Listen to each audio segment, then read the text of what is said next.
ఏ దేశానికైనా యువతే శక్తి. సమాజం మరియు దేశం అభివృద్ధిలో యువశక్తి ముఖ్యమైన పాత్ర పోషిస్తుంది. అందువల్ల మాదక ద్రవ్య రహిత ప్రచారంలో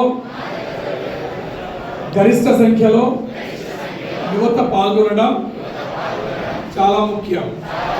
దేశం యొక్క ఈ సవాలును స్వీకరిస్తూ ఈరోజు మనం నషాముక్త భారత్ అభియాన్ కింద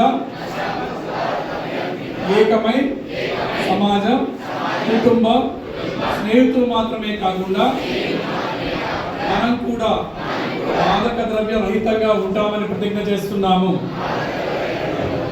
ఎందుకంటే మార్పు మనతోనే ప్రారంభం కావాలి.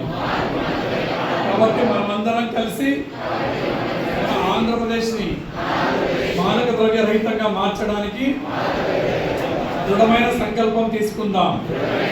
నా దేశాన్ని మాదక ద్రవ్య రహితంగా మార్చడానికి నా శక్తి మేరకు నేను కృషి చేస్తానని ప్రతిజ్ఞ చేస్తున్నాను.